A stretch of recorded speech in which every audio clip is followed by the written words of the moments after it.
Pues ahora vamos a Ireneo de Lyon, sí, en Francia. Vivió entre el año 130 y el 202 de la era cristiana. En su libro Contra los herejes, libro 5 o quinto, llega a escribir algo impresionante. Enseguida habla de su escudero, al que llama pseudoprofeta. Hablaba como un dragón, ejercía todo el poder de la primera bestia cuya herida mortal está curada, y realiza grandes prodigios, como hacer bajar fuego del cielo a la tierra en presencia de los seres humanos, y seducirá a los habitantes de la tierra. Está citando Apocalipsis 13, versículos del 11 al 14. Recordad que cuando él escribe contra los herejes, judíos que se habían adentrado en el cristianismo, haciéndose pasar por cristianos verdaderos y que llevaban a los cristianos a la perdición absoluta, los llevaban directamente a cuestiones de espiritismo incluso. Pues él escribía contra estos herejes.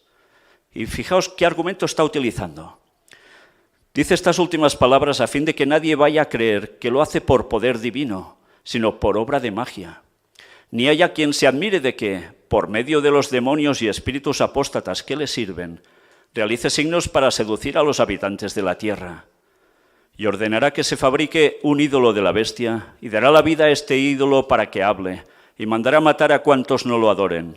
Igualmente mandó marcar un tatuaje en la frente y en la mano derecha para que nadie más pudiera comprar o vender, sino quien tiene la marca de la bestia y la cifra de su nombre.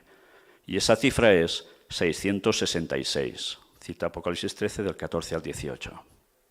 Es decir, 6 centenas, 6 decenas y 6 unidades, para recapitular toda su apostasía que se ha fabricado durante 6000 años. Fijaos que él hace este comentario no como para su tiempo, sino con ese cómputo de 6000 años. Sigue diciendo, pues el mundo se consumirá en el mismo número de miles de años como fueron los días en los que fue creado. Por eso dice la Escritura en el Génesis, y se terminó el cielo, la tierra y todo cuanto contienen. El día sexto Dios concluyó toda la obra que hizo y el séptimo día descansó de todas las obras que realizó. Esta es al mismo tiempo una narración de lo que Dios hizo y una descripción profética de los hechos futuros. Porque si un día del Señor es como 1000 años, tal como dice 2 de Pedro 3:8, y en 6 días se completó la hechura de cuanto fue creado, es evidente que también su término será de 6000 años. Yo me los he estado leyendo, los he estudiado, y os garantizo que es un cerebro doctrinal impresionante. Hay algún punto doctrinal que ya empezaba a fluctuar debido al paso de los años, pero ese pensamiento de los 6000 años lo tenía clarísimo. Fijaos que la Iglesia Católica se basa en los padres de la Iglesia, ¿eh?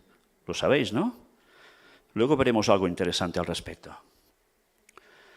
Y sigue diciendo, por todo lo anterior, la bestia que ha de venir recapitulará en sí toda la iniquidad y todo el crimen, a fin de que, agrupando y encerrando en ella toda la fuerza de la apostasía, sea en ella arrojada al horno de fuego.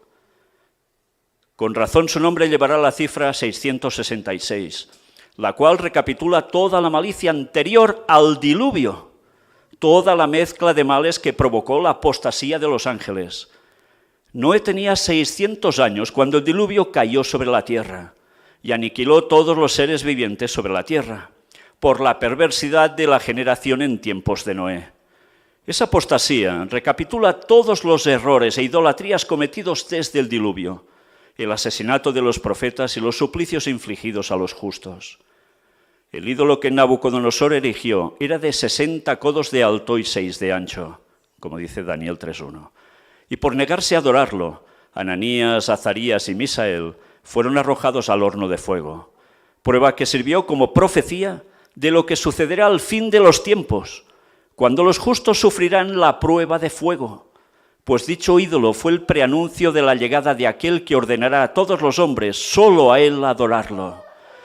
Así pues, los 600 años de Noé, en cuyo tiempo cayó el diluvio por motivo de la apostasía, y el número de codos del ídolo por motivo del cual los justos fueron arrojados al horno de fuego, forman la cifra del nombre, en el cual se recapitulan 6.000 años de toda apostasía, injusticia, maldad, pseudoprofecía y dolo, por los cuales descenderá también un diluvio de fuego.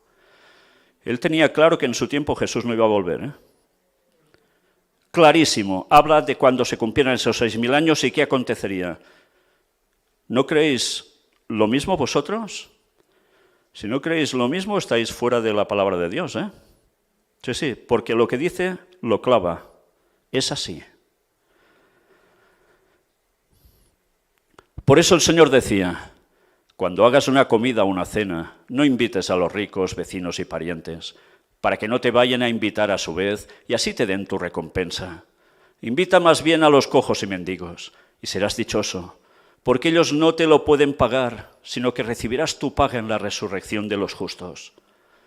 Y decía también, quien quiera dejar campos o casa o parientes o hermanos o hijos por mí, recibirá 100 veces más en este mundo y en el futuro heredará la vida eterna. ¿Qué significa 100 veces más en este mundo las comidas ofrecidas a los pobres y las cenas que tendrán una recompensa?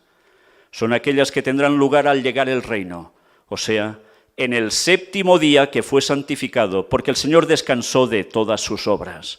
Es decir, el verdadero sábado de los justos, en el cual ya no llevarán a cabo obras de la tierra, sino que hallarán preparada la mesa del Señor que los alimentará con toda suerte de manjares. Qué claro tenía los conceptos. Juan vio de antemano, con toda precisión, la primera resurrección de los justos y la herencia en el reino de la tierra, de acuerdo con lo que habían anunciado los profetas. Lo mismo enseñó el Señor cuando prometió que bebería con sus discípulos la mezcla del cáliz nuevo en el reino. Y también cuando dijo, vendrán días en que los muertos desde los sepulcros oirán la voz del Hijo del Hombre y resucitarán, quienes hayan hecho el bien para la resurrección de la vida y quienes hubieran hecho el mal para la resurrección del juicio. Primero habla de aquellos que resucitarán habiendo hecho el bien para entrar en el reposo. Después, de aquellos que resucitarán para ser juzgados, como dice la Escritura en el Génesis, que después de la consumación de este siglo seguirá el día 6º, o sea, el año 6000. Porque este será el día 7º, día del descanso, como canta David. Este es mi reposo, en él entrarán los justos. Es el Salmo 132 o 131, depende de la versión. Este 7º día es el 7º milenario, de Apocalipsis 20, del 4 al 6, en el que reinarán los justos, en el que está prometida la incorrupción, una vez renovada la creación, para quienes hayan sido preparados para este fin. El apóstol Pablo confesó que la creación sería liberada de la esclavitud de la corrupción para la libertad de la gloria de los hijos de Dios. En todo esto y a través de todo se ha revelado el mismo Dios Padre, el creador del ser humano que prometió la herencia de la tierra a los padres, el que la dará a los justos en la resurrección, cuando cumplirá las promesas en el reino de su Hijo. Y como Padre nos otorgará todo aquello que ni el ojo vio, ni el oído oyó, ni entró en el corazón del hombre. Porque hay un solo Hijo, el que cumplió la voluntad del Padre, y una sola raza humana, en la cual se cumplen los misterios de Dios que los ángeles desean contemplar. Mas estos no son capaces de penetrar en la sabiduría de Dios, por cuya actividad la creación fue modelada a imagen de su Hijo y perfeccionada de acuerdo con el cuerpo que éste asumió. Porque el Padre tuvo en su mente que su Hijo primogénito, el Verbo, descendiese a su criatura, o sea, a la obra que había modelado, a fin de que ésta lo acoja y a su vez sea acogida por él, y se eleve hasta el Verbo, superando a los ángeles por hacerse a imagen y semejanza de Dios. ¿Vosotros no firmaríais este mismo escrito? Total, ¿eh?